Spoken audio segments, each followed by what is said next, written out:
Good morning, good afternoon, good evening. My name is Caroline Delaire. I am a Deputy Director at Aquaya, and I am very pleased to welcome you to our side event on applying innovative finance to urban sanitation. This session is co-convened with Social Finance, IDE, the University of Leeds, Stone Family Foundation, and Water and Sanitation for the Urban Poor. Again, welcome on behalf of all of us. What motivated this session is the search for scalable solutions for urban sanitation. Today, approximately 2 billion people are without basic sanitation. And amongst the countries who do not yet have full basic coverage, approximately 3/4 are not on track to achieve this goal by 2030. Additionally, the populations that are left behind today primarily belong to the poorest wealth quintiles. So to make meaningful progress, we need solutions that scale. Boutique solutions or pilots are not going to be enough. What we need is large-scale solutions.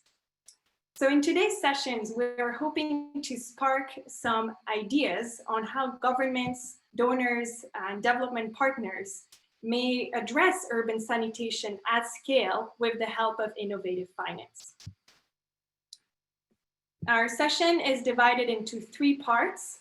The first part is dedicated to understanding the costs of urban sanitation. You will hear from Professor Barbara Evans of the University of Leeds and myself, both presenting on recent research. Our 2 presentations will be followed by 5 minutes of Q&A. The second part of the session is dedicated to understanding what innovative finance is and how it is currently being applied in a sanitation program in Cambodia.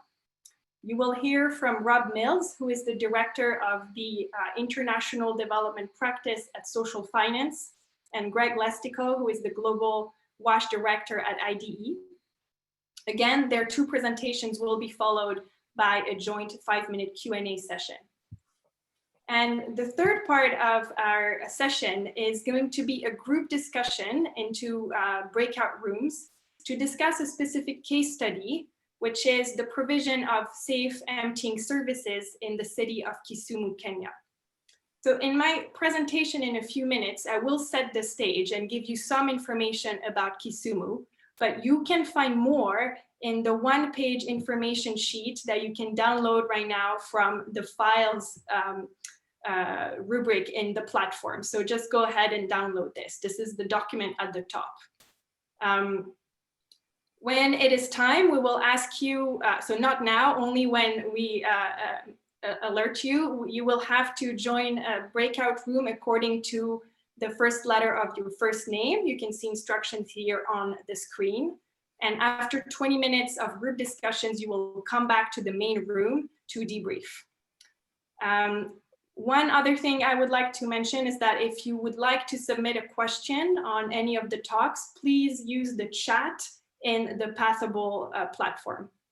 We will be monitoring it.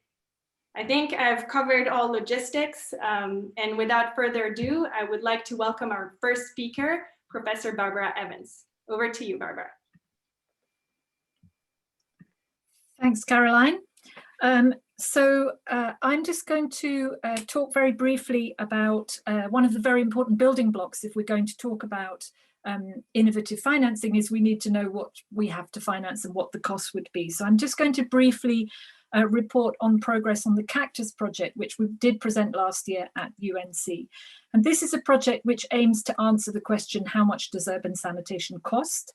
And we are proposing a standard costing model and benchmark approach so that we can compare different sanitation systems globally and within individual cities. One of the problems with coming up with a standard costing model for urban sanitation is that urban sanitation is very diverse, as we know. So we're looking for a way of comparing centralized sanitation, centralized sewage systems, decentralized sewage systems, centralized and decentralized fecal sludge management, and container-based sanitation. And this is really difficult. We currently have huge data gaps. There's very little reliable and fully documented cost data. And what we do have tends to be very system specific, and often it's planning data. So we know what things were supposed to cost, but not what they did cost in the end. So we have proposed a single metric, the total annualized cost per household, which you can express as CapEx or OpEx or both. And in order to collect data, we essentially divided sanitation systems up into components, which we can then mix and match to recreate essentially synthetic cost estimates for standard systems. And these are all normalized to a standard reference date and a standard currency, so that you can really start to say, what would a local authority acquire in terms of total cost liabilities if it chooses a particular sanitation system? So we spent a couple of years on this, developing the methodology and then going out and collecting data. And this is currently our master table, reporting on data from 10 countries, 25 cities, and we have data on 17 of our 27 archetypal components. So 87 data points in all, which sounds like quite a lot. And, you know, it's taken us a long time. It's very difficult data to collect because a lot of sanitation operators don't necessarily know what all of their cost liabilities are, and we have to be able to check, for example, that the full cost or the full liability associated with land or taxation, for example, has been included. So we have these 87 data points, and we've been able to synthesize them and put them together in a graphical format, which you can see here. Now, you don't need to worry about the details, but just broadly, what you can see here is up at the top, we have all the components that are associated with sewerage systems. And down here, we have all of the components which are associated with fecal sludge systems, including container-based sanitation. So instinctively, we would expect sewerage systems perhaps to have higher overall cost liabilities, and that does seem to be borne out by the modelling. A couple of things to be very cautious about, though, with these data. The first thing is that there are lots of particular components which are dominated by data from one or two countries. So we have a lot of data, for example, on aerobic wastewater systems, energized aerobic wastewater systems, so not passive, from China. We have a lot of piped sewerage data from Peru. But then for other data points down at the bottom here, we might have only one source of data for our estimates. So the estimates are quite uncertain.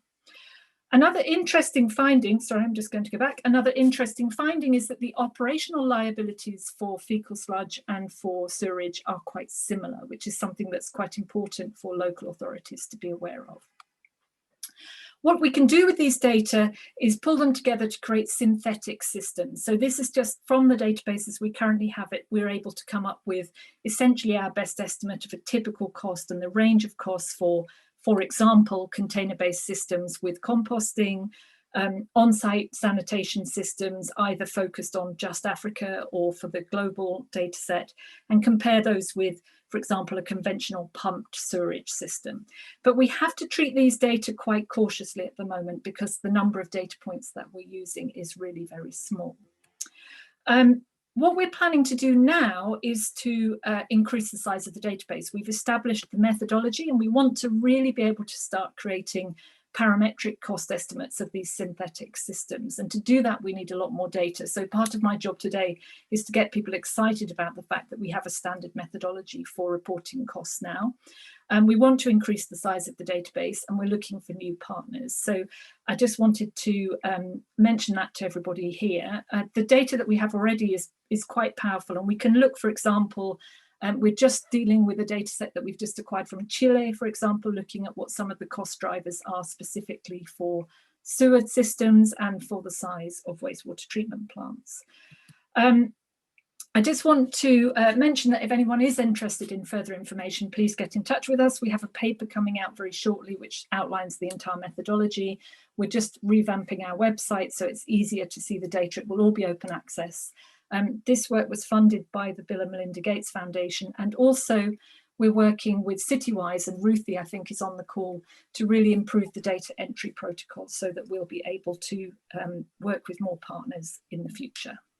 And that's my 5 minutes. Thank you very much. Thank you, Barbara.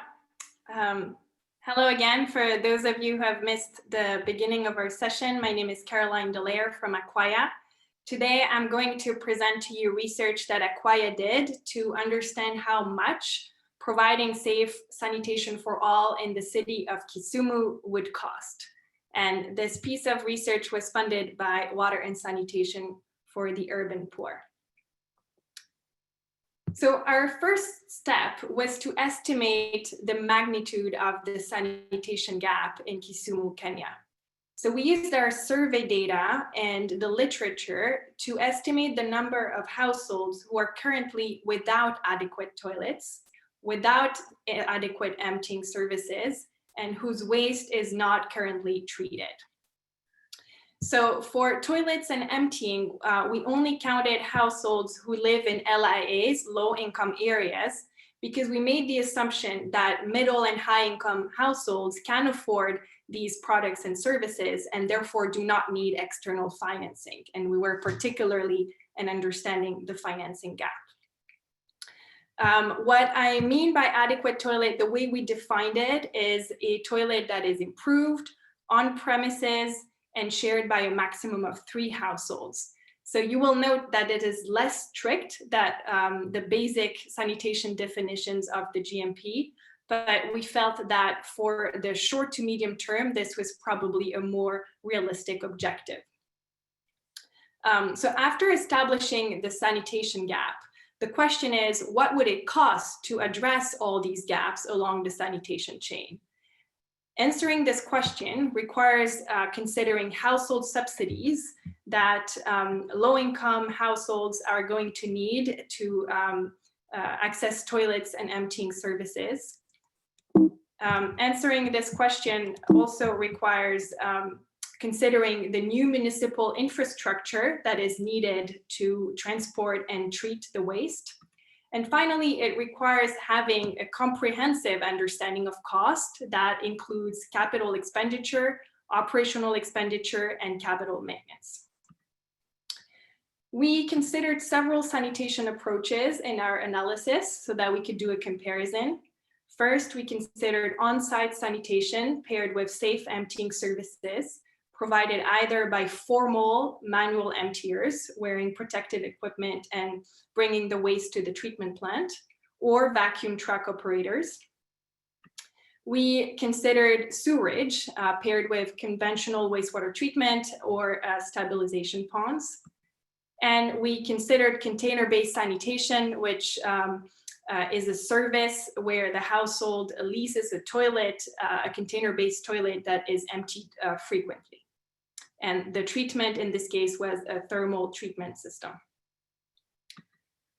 All right, so to estimate the amount of household subsidies that will be required in low-income areas, we surveyed approximately 600 households in Kisumu's low-income areas to understand their willingness to pay. And we compared that with the actual cost of building a toilet or purchasing emptying services. So here on the slide, the tall blue bar is the full cost for a household to build a, in the case of the first bar, a pour flush toilet connected to a lined pit. So you'll see that this is approximately $900. And this includes the labor, materials, transportation, including for the superstructure. Now compare that with the average willingness to pay of only $210 US, and with the 20th percentile of willingness to pay, which is the amount that 80% of households were willing to pay. So you'll notice a substantial gap between cost and willingness to pay. And so we defined the required household subsidy as the difference between the full cost and the 20th percentile of willingness to pay. We did the same thing for emptying services, where you can note a similar gap between full cost of services by formal manual emptiers and VTOs, and then a similar gap for container-based sanitation. All right, so bringing all this together, we estimated the financial requirements to address all the sanitation gaps that I mentioned earlier. So again, this includes the household level subsidy that households in LIAs will need to get toilets and emptying services. This is the portion indicated in black on the graphic.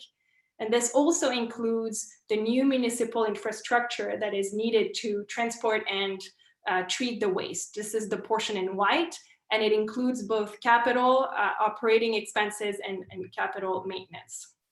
So what I'm presenting here is the financial requirements net of household contributions. So this is what needs to be financed in different scenarios, line pits to per flush to line pits, sewers, CBS, or an equal mix. So the conclusion of this study is twofold. Number one, safe sanitation is not going to be affordable to LIA households, low-income households. Therefore, achieving universal and equitable sanitation does require household subsidies for toilet construction and accessing emptying services. And I think understanding how to deploy household subsidies efficiently at scale is an important topic of future research. The second take home, as you will have seen on my previous slide, that sewerage is the most expensive approach, particularly because it requires a lot of new municipal infrastructure. Therefore, considering alternatives such as on-site sanitation, I think is critical. And then finally, I want to flag that the distinction I made in the previous slide between household subsidies and municipal requirements. I think making this distinction allows or opens the door to discussions regarding financing options, because you may not finance the two portions in the same way. For example, municipal infrastructure could require a traditional grant or loan, whereas you may use results-based financing for the household subsidy portion of the financial requirements. So I am going to stop here, and thank you very much for your attention.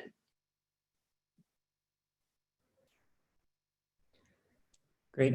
Thanks, Caroline and Barbara. Those were really interesting presentations. Actually, we don't have any questions so far. So I think just to be clear, to make sure everyone's aware, if you want to ask a question, it's you're going to have to. Oh, here's a question. So just to make it clear for everybody, if you want to ask a question, you have to go back to the Pathable app where you joined the meeting, and then there's a chat window there on the right-hand side where you can put your question. So we have a few questions popping up now, I think. Yeah, so we have a question related, I think, to, this could be to both presenters, whoever wants to answer. There's a question about, are we comparing apples to apples here? If we're looking at sewers versus other options, is it possible that sewers can provide more than only like human sanitation? Can they do other things? And are we making sure we're comparing apples to apples? So just quickly on the Cactus methodology, it's a really great point. So we specifically separate out combined and separate sewers. We don't have very much data on separate sewers at the moment, although it would be a much more useful comparison, as Jan Willem rightly says. We argue that, so what we're doing is trying to establish the cost of systems which provide safely managed sanitation, so end-to-end sanitation. But if you were looking at combined sewerage and comparing it, for example, to fecal sludge management, then those particular components, if you're going for combined systems and wastewater treatment systems, which are coping with stormwater as well as sewerage, you would have that as a comparator inside the database, because it's a really important point, actually, that people may choose different sanitation systems not just because of their costs associated with the human waste management of the system. You might also be interested in the vulnerability of the system to, for example, damage in flood events, its sensitivity to how good your solid waste management system is, and so on. So I think that's a really critical point. In the Cactus model, what we're trying to do is make as much as possible endogenous so that it's very clear what you're comparing, so that if you are, and really combined sewers are the only example where you'd be comparing apples and oranges. Thanks, Barbara. Let's see. I think we may have to move on. I think we're at time to move on to the next section. Yeah. Sorry, John, I just want to also just make one more point, which I think is a really interesting one, just to emphasize what Caroline was talking about, that it's really important that we understand the full financial liabilities faced by municipalities specifically, as well as one-off or ongoing payments that are faced by households, and how we choose to deliver subsidies into those two systems is a slightly separate question from the costing question. And so establishing what those total costs are is really important, but I think then it links to the next section really nicely. Sorry, John. No worries. Yeah, thanks everybody. There are a lot of questions coming through now, but I'm sorry, we have to move on to our next set of speakers. But yeah, we can certainly follow up after the session. So yeah, now we'll move on to Rob, who's going to talk about innovative finance.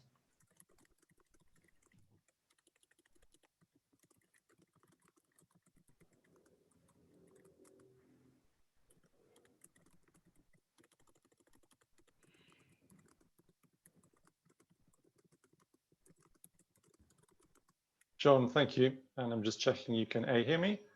And yep, B, you're good. Yes. Good. That was always a fun bit.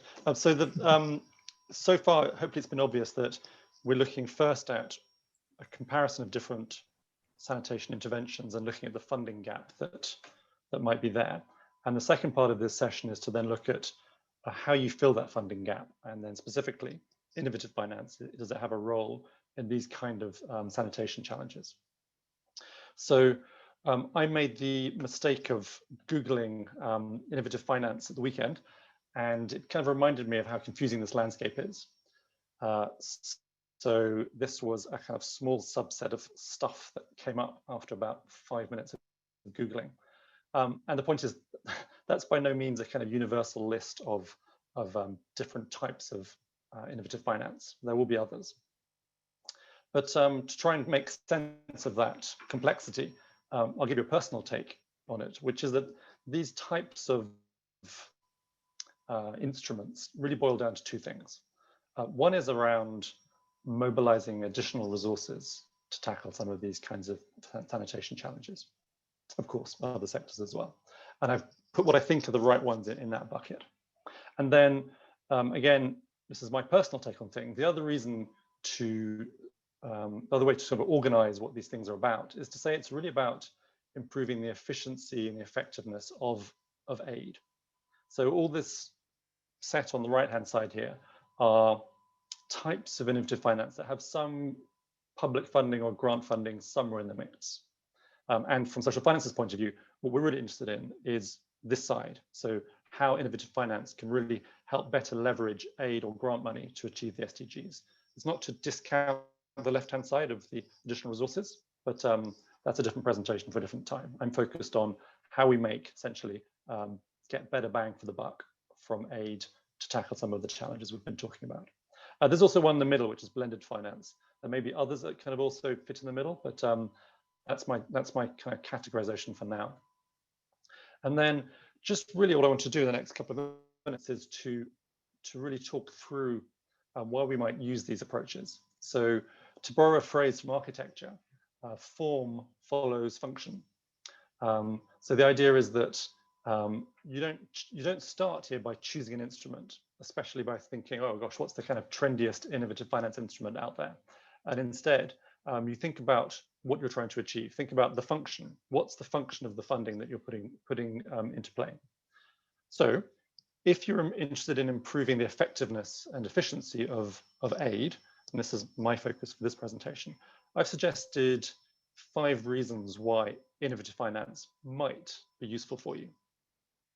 So the first is around accountability for impact. So if you want greater clarity on who should be accountable for the impact you're getting from the funding you're putting in, or if you need stronger incentives to deliver, then innovative finance may have a role to play there. The second one's around adaptability. So my personal view is that funding which requires a kind of fixed set of activities or inputs to be delivered over the course of a program is not really a good way to tackle some of the kind of tough sanitation challenges that we've been talking about, say in the Kisumu case, and we'll come back to that in the breakout groups. If you have a complex set of interventions, for example, you need to improve the functioning of a sanitation market system in the round, you need to be able to learn and respond in kind of real time using kind of real-time data. And again, innovative finance may be able to help you in that particular context. A nice fluffy one around collaboration.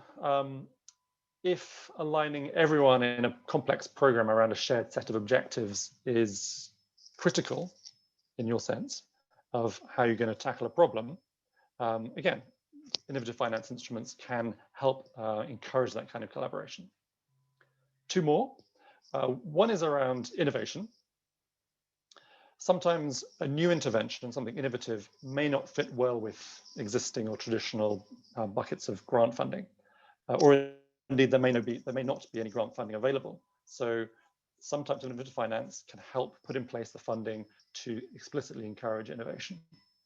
And a sort of last reason from me is to kind of a functional reason to think about innovative finance is really around risk appetite, which is always a hard one to demonstrate with a graphic. But anyway, the idea of improving the allocation of risk, who actually holds the risk, whether that's financial risk or operational risk, and allocating it to those who have the appetite to, I guess, eat it, is something that can be done quite effectively with innovative finance instruments. So, for example, some actors, such as donors, often are quite risk averse.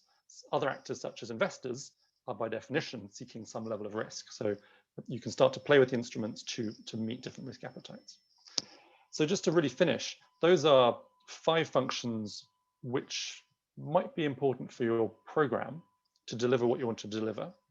And then I guess what I'm saying is only then start thinking about what form the funding instrument should take. So don't start with the instrument, start with what you're trying to achieve, start with what's important to achieve it, and then think about what is the right type of instrument.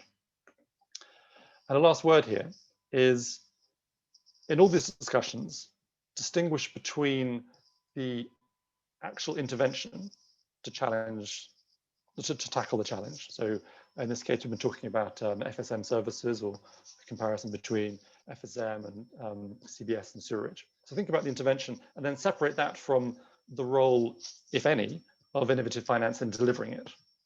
So my last word is really this, that a well-prepared innovative finance intervention is not going to solve for an inappropriate or ill-prepared operational intervention.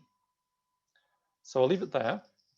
Now we're actually going to try and take this from theory and kind of concepts down into something quite specific in the Cambodia context. And Greg's going to take over from here.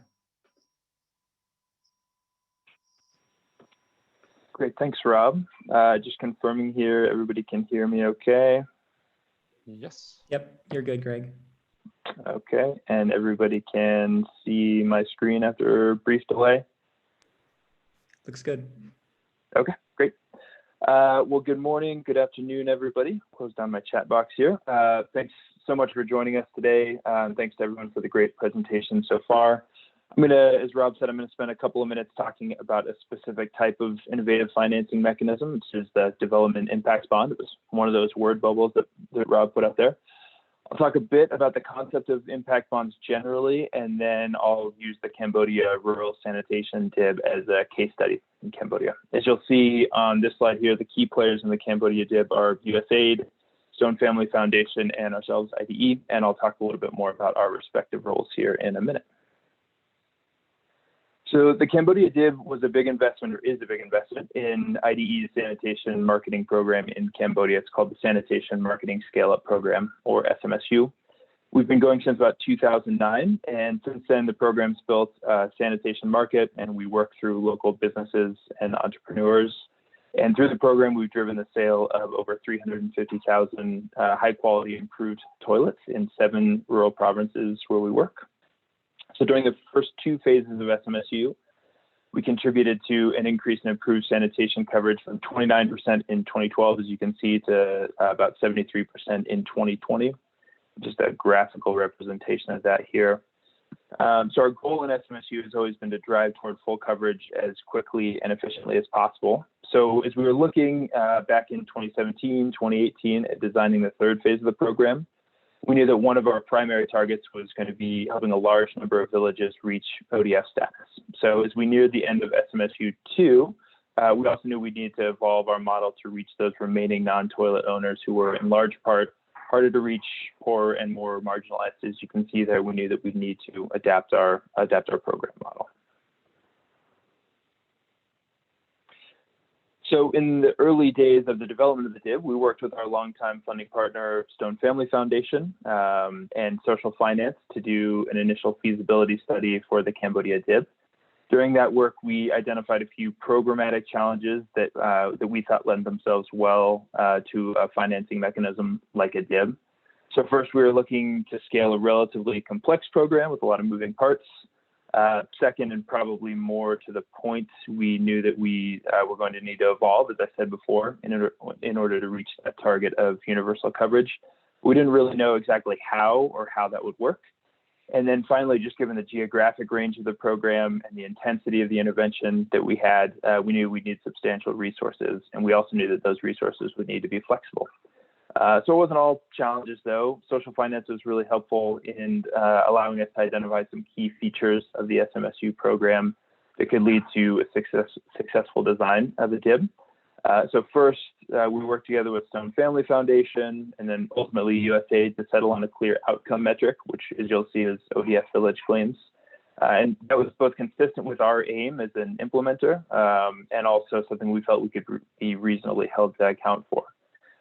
Second, wasn't a new program. As I mentioned, we've been around for about 10 years at that point, and we knew the provinces and the geography and the markets where we'd be working really well.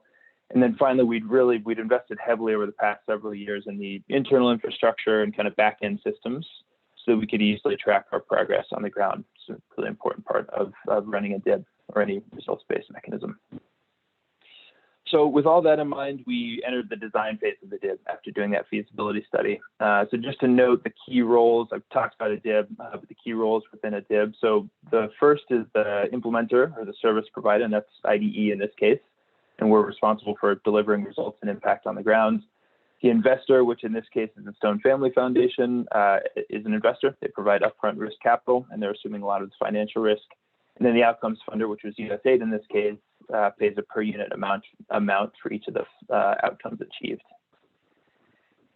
And so here's how the Cambodia Rural Sanitation DIB turned out in the final design. Just to point out a couple of key features here as you take a look at the graphic. The first is the size of the DIB. So in total, USAID is providing a maximum of $9.9 million in outcomes funding payments. And so based on our financial projections, we think this is enough for IDE to achieve the outcomes targets, which you can see there's 1,600 village ODF claims. And that's enough for us to deliver, and also for Stone Family Foundation as the investor to recoup its initial investment, and then for both of our organizations to achieve an attractive return as well. So the second hallmark, I think, of this impact bond is its simplicity. We had a lot of discussions and back and forth during the design phase, and we ended up, as I said, with one key outcome metric, and that's ODF-free villages. So Stone is paid a per village amount by USAID, and then that funding is recycled into the program so we can keep ongoing operations in SMSU 3 and continue to deliver outcomes and impact. And so keeping that outcome metric really simple is important because it reduces the transaction costs between ourselves, USAID, and Stone, and it also makes reporting relatively simple. So we can use a combination of data that comes from IDE systems and also leverage some of the government-run ODF claim processes. And then finally, so the one thing you can't see, but I've talked about a little bit before in the presentation in this diagram is the flexibility. So the DIB really gives us a lot of flexibility. SMSU 3, as I mentioned, looks quite a bit different from the earlier phases of our programs. We're increasing our engagement with local government and other local institutions, for example. And that's really helping us reach the households that are least able to afford a toilet. And so this is new ground for us in a lot of ways. And the outcomes-based structure of the DIB has allowed us to innovate and learn as we go, and to learn alongside our partners, Stone Family Foundation and USAID, in a way that, as I'm sure a lot of you know, traditional donor funding often doesn't let you do. So I'll keep it there. Thanks for the time, and I'm looking forward to questions and to our breakout sessions. I'll stop my share here. Great, thanks, Greg. Thanks, Rob. Just another comment for everyone. If you put a question in the chat, our presenters from the first part have already started answering a lot of those, so you can check back and see the answers to your questions. I'll just ask one question for Greg here before we move into the breakout session. So Greg, Andrew asked, assuming that ODF outcomes were self-reported by IDE, how important was it that those claims were verified, that ODF claims were verified for the project? Yeah, so actually a lot of the work, they're not technically self-reported by IDE. So a lot of the work that we do is actually supporting local government in a kind of pre-existing ODF activation, claim, and verification process. That doesn't negate the importance of verification. So a lot of the documentation that we end up submitting to Stone are official government forms. And again, we've been sort of working shoulder to shoulder with the local governments to help them map communities, understand where toilet owners and non-owners are, and ultimately to have an accurate accounting at the end. But it's the combination of both our own internal systems, our management information systems, and the official process and ultimately the official forms that form the backbone of that verification process. Great, thanks, Greg. Okay, so I think we need to move on to our breakout sessions now, but I'll just mention for our presenters, feel free to check in on the chat. There are a lot of good questions there that you might want to follow up on. My understanding is the chat will stay up for at least a few days throughout the conference, so feel free to check back later, or people can follow up in other ways if you want, over email or whatever. So we're going to transition into the breakout session now. So that's going to give us a chance to kind of think about a case study related to sanitation costs, and then kind of can we use innovative financing to kind of pay for or to support sanitation services and meeting those costs. So the way we're going to do this, the breakout sessions are, if you again go back to the Pathable app, the page where you started to get into this session, at the bottom of that page are 3 rooms. They're called Finance 1, Finance 2, and Finance 3. So those are going to be the 3 breakout sessions. Within your breakout session, you'll have about 20 minutes to talk through a case study in Kisumu, Kenya. And your moderators in those breakout rooms will give you some more information on kind of how the breakout session is going to go. So we'll have 20 minutes, then we'll all come back together and report back. And so I think our moderators and rapporteurs can move into those rooms now and make sure you start recording to the cloud so that we collect all the recordings of these breakout sessions.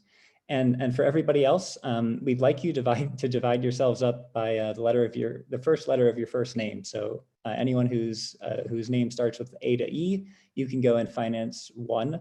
Anyone whose first name starts with F to L can go in Finance 2, and then everybody else, M to Z, can go into Finance 3. So everybody can move into their rooms now, and we'll come back together in about 20 minutes to talk about what we talked about and see if we can kind of think about a way forward. Thanks.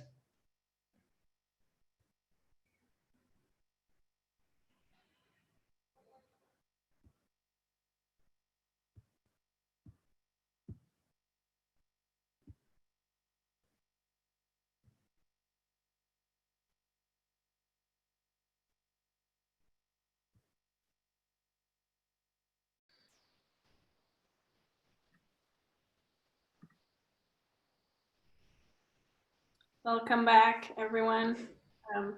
I think host, you have to change your names again. You're back at host.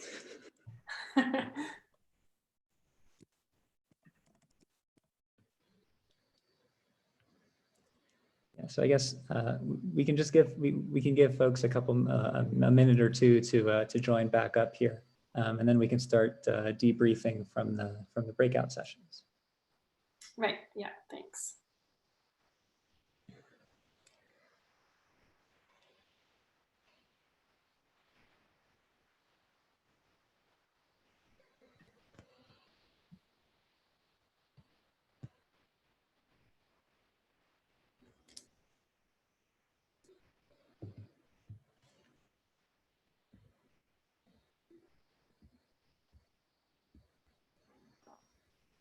Hi, John. I just came back in. Are we just waiting for the other groups to join us as well? Yes, yeah. It looks like, yeah, we've got about 34 people in this meeting now. So I think maybe 2 of the groups have probably finished and come back together, and maybe we'll give it another minute for the last one. Good. Just say to everybody that we actually hadn't anticipated how many people would be joining. So the breakout groups are obviously impossible for everyone to say something, unfortunately.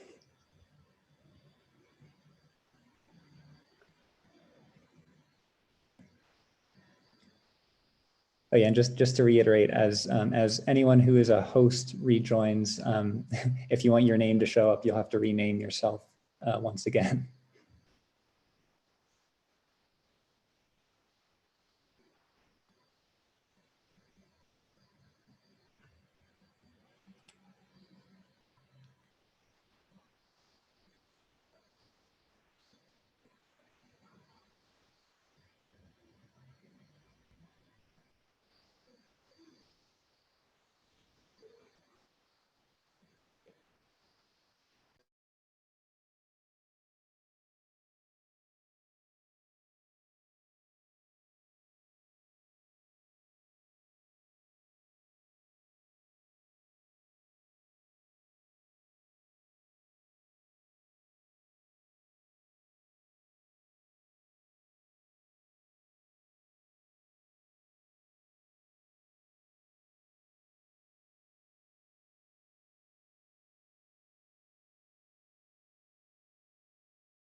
While we're waiting, I just wanted to flag to the participants that there are a few poll questions, again, on the platform in the poll section.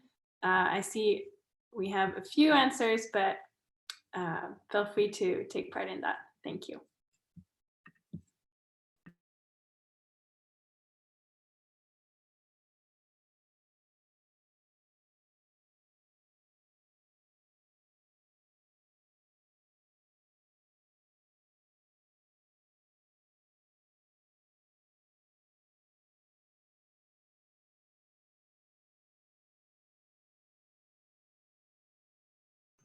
And is there any way to go back to the other breakout room and drag them in?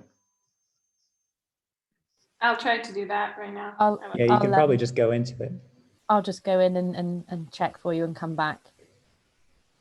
Thanks.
Okay, we just ended Finance 2. Is anyone from Finance 3 here?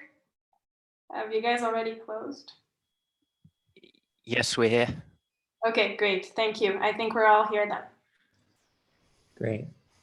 So for our hosts who are rejoining, just to reiterate one more time, you're going to come in as labeled as host again. So feel free to change your name so that we know who you are.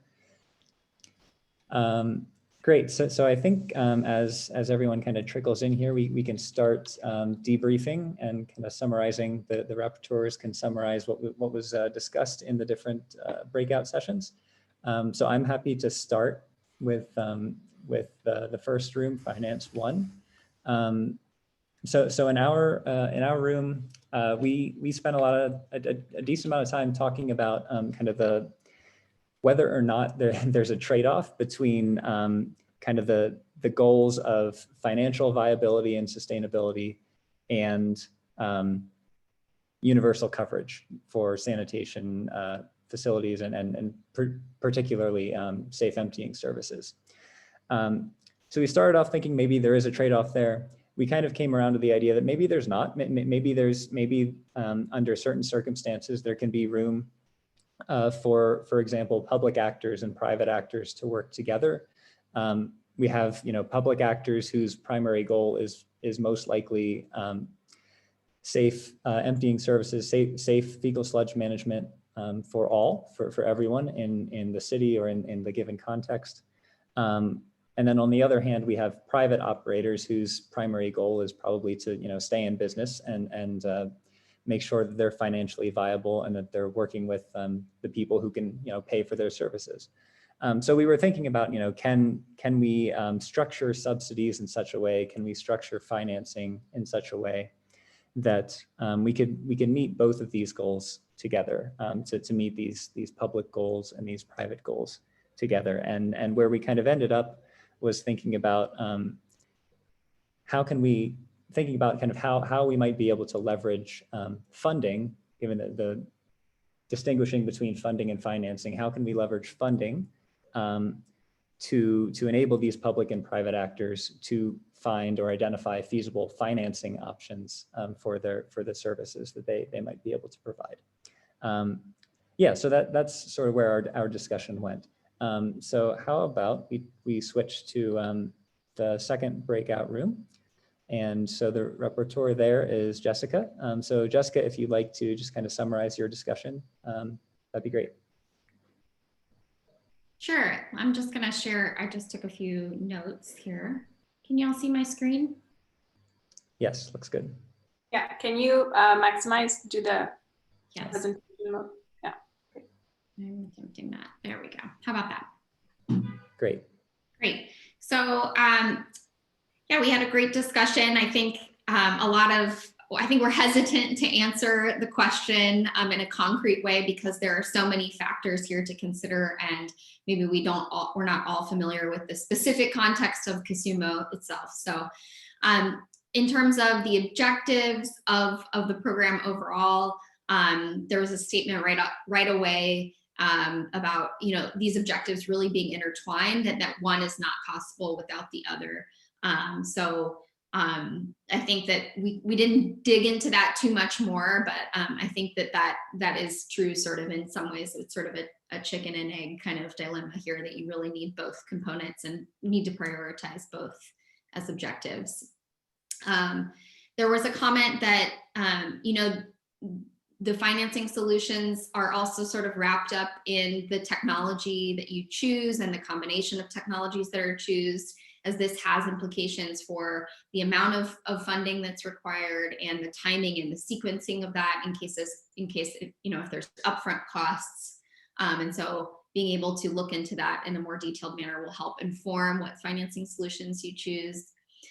When we went through the sort of 5 factors for Casumo in particular, the group highlighted that innovation is required here. You have to think about different types of technologies. There won't be a one-size-fits-all, because within Casumo there are different soil conditions that need to be considered, where, for example, maybe container-based sanitation is required over other options.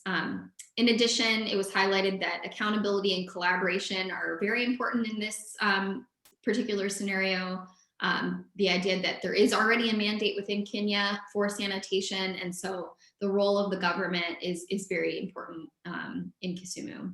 The final funding solution, we didn't agree on a final model. We didn't get that far in our discussion, but there was agreement that the municipality must be involved, and so funding and financing should ultimately be run through them, and that there could be multiple financing models that are needed. So I think Lewis suggested at the end a very systematic approach to first using the Cactus methodology to understand your costs, and then using the 5 factors to maybe compare different solutions, and you may end up going with different solutions for different areas within your area. So some sort of micro planning approaches there.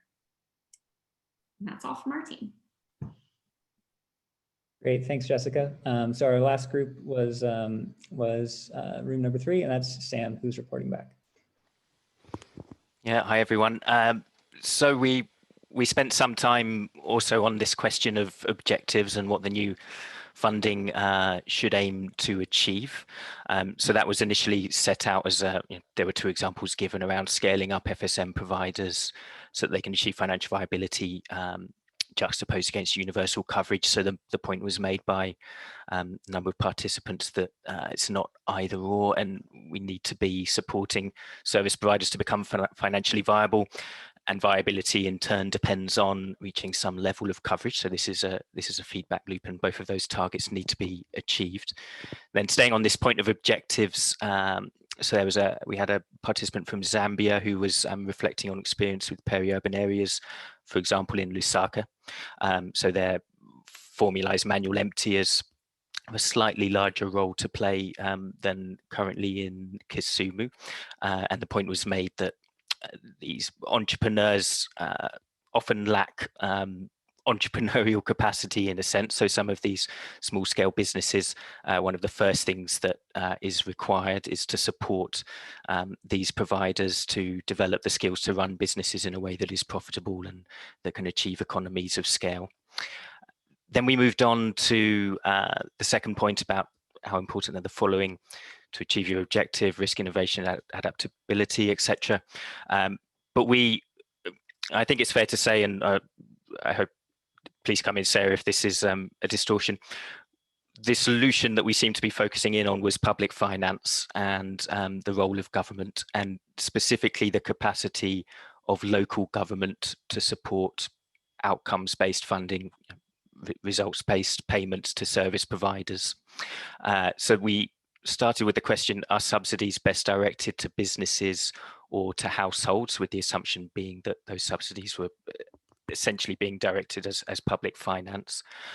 So we need to think about the taxation or charge that's fixed for households to pay. That needs to be topped up with government subsidy. We need to look at both household ability to pay, including in a post-COVID situation, and the ability of the government to run a subsidy program that is truly outcome-based. So if the government were to, local government in the Kisumu case, if they were to provide subsidies, what is their capacity to, one, raise the money and to spend it out? So we arrived through that discussion, I think, at 2 areas of further research that are required. One, if subsidies would be provided directly to households, what would they spend those subsidies on? And 2, the capability of local government to verify outputs, distribute subsidies effectively, etc. And then there was a final point around looking at lessons learned from other contexts. Ghana was given as one example, the World Bank Ghana project, where subsidies have been channeled directly to households, and we need to learn the lessons from that experience and elsewhere and bring that to bear in Kisumu. Okay. Great, thanks, Sam. So Rob's going to finish us off with some final closing thoughts. Just before he says anything, I'll just reiterate our thanks to all of our presenters and participants. And again, I'll encourage folks to check back in the chat on the Pathable site. If you had questions or if you wanted to respond to questions, feel free to do so there. I think that'll be up for a while yet. Okay, Rob, go ahead. Good, thanks, John. This will be a couple of minutes. We can go on to the next session. So firstly, I'm delighted that no one in any of the groups fell into the trap of saying it's either about focusing on the FSM providers and their scale up, or it's about focusing just on FSM coverage for all. But essentially, it's got to be both. So we're talking about a relatively complex set of goals here. Going back to the beginning of the session, my takeaway is that there's increasing evidence that not all safely managed interventions for sanitation are equal, not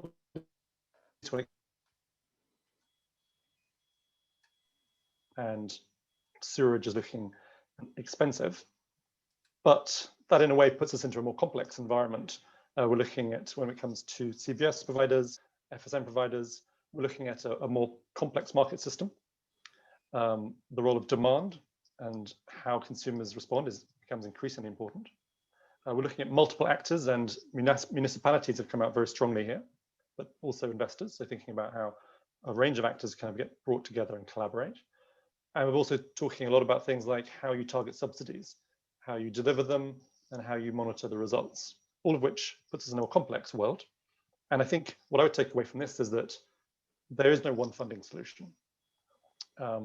Again, there's that question, what's your funding solution? And the answer is, well, it's probably a mix depending on the context, depending on what you're trying to achieve. Probably it's solutions running concurrently, reflecting the fact that you have multiple interventions running concurrently.